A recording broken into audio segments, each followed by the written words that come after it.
Welcome to this explainer. Today, we're taking something deceptively simple, the classic weekend staple, the homemade beef burger, and we're hacking into its foundational source code. We are absolutely not just tossing food around today. We are analyzing a masterclass in culinary architecture. We're going to look at how every single element, every precise measurement, is designed to yield the absolute perfect bite. So get ready to seriously elevate your kitchen game, because we are building a masterpiece from the ground up. So what is the secret to the perfect homemade burger? I mean, it's a question that has sparked literally countless backyard debates, right? Is it magic? A secret family sauce passed down through generations? Well, the source material we're examining today makes one thing abundantly clear. The real secret is precision and structure. It is definitely not just about aggressively throwing some meat onto a hot grill and hoping for the best. It's a methodical, step-by-step construction project, and to understand this build, we have to start right at the very beginning. Phase 1. The foundation. To build a structurally sound burger, we have to start with our very first critical metric, 500. This number represents exactly 500 grams, or about 1.1 pounds, of ground beef. Now, this isn't just some arbitrary number they threw out there. According to our source blueprint, this exact weight is the perfectly calculated mass required to yield exactly 4 ideal burgers. It's the mathematical baseline for literally everything that follows. Beyond the beef, our blueprint lays out the required core elements and accoutrements. For the foundation, we've got our salt and black pepper. We have 4 burger buns to, actually house the structure. And then we have our layers: crisp lettuce, tomato, onion, pickles, and your choice of ketchup, mayo, or mustard. Now, a quick caveat. The source notes that the 4 slices of cheese are technically optional, but let's be real here. For the structural integrity and the flavor profile we're aiming for today, they are highly, highly recommended. Phase 2, engineering the perfect patty. Okay, let's dive into this. Moving from the ingredients list into the actual handling of the meat, the instructions here are incredibly specific.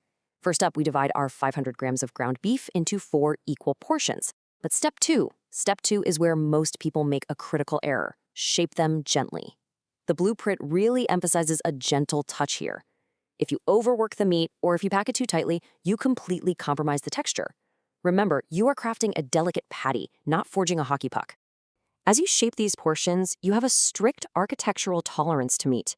Your target thickness is exactly 2 centimeters, or 3/4 of an inch. Now, you might be wondering, why does this exact measurement matter so much?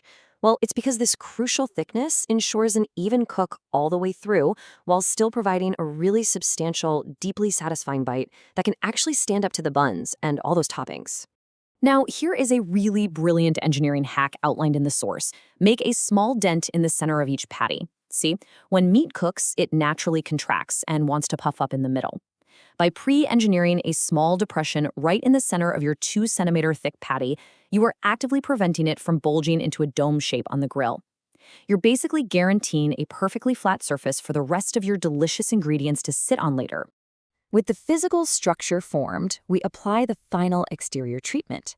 Both sides of the patty must be generously coated with salt and black pepper, and the text specifically says to do this generously because this is your primary flavor driver.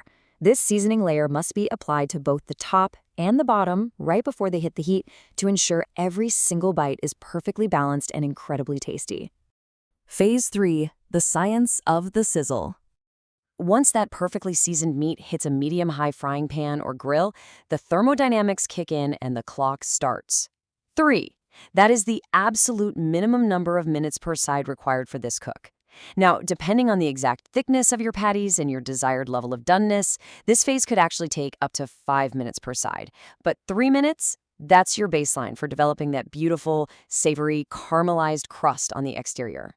But time is just a guideline, right? The crucial point is this absolute, non-negotiable metric: 71. That is 71 degrees Celsius, or 160 degrees Fahrenheit internally. This isn't just a stylistic suggestion from the chef. It is the scientific threshold for food safety when you're working with ground beef. Hitting this exact internal temperature ensures your culinary creation is completely safe to consume.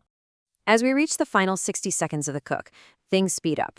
It requires some rapid multitasking. If you're using that optional cheese we talked about, this is the exact moment you place a slice onto each patty, allowing the ambient heat to melt it into a perfect drape over the meat.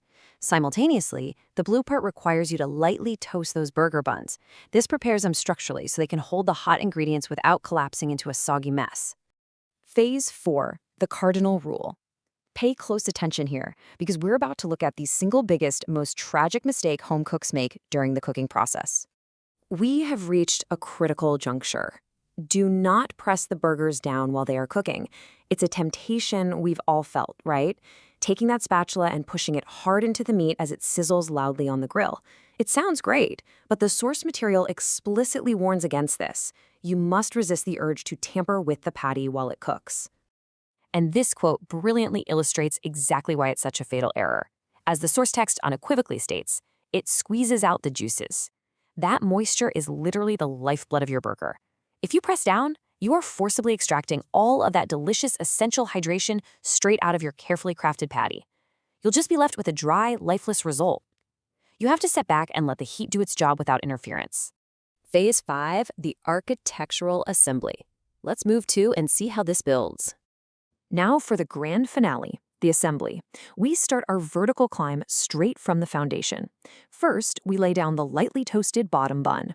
Next, we apply the initial layer of sauce, your ketchup, mayo, or mustard. Then, crucially, comes the lettuce. By placing the lettuce down here at the base, it acts as a waterproof seal, a moisture barrier that protects that bottom bun from absorbing the meat juices and becoming structurally compromised. Next up, we add the heavy structural elements. The hot, perfectly cooked burger patty goes directly on top of that lettuce base. The beautifully melted cheese is, of course, already fused to the meat from the grill. And then, immediately on top of the melted cheese, we lay down a fresh, thick slice of tomato. Finally, we cap off the masterpiece. We introduce our sharp, acidic toppings to cut right through all that savory richness, the onion and the pickles. We add a secondary layer of sauce to mirror the bottom layer, and we crown the entire structure with the lightly toasted top bun. And just like that, the sequence is complete. The blueprint has been flawlessly executed. By following this exact source blueprint, respecting the 500 grams, engineering that little dent, hitting the 71-degree safety threshold, and strictly obeying the cardinal rule of the spatula, you aren't just making dinner, you are constructing an experience. So the only real question left is this: who are you cooking the essential burger for tonight? Take this knowledge, head into your kitchen, and build something absolutely incredible. Thanks for joining me on this explainer, and I'll catch you next time.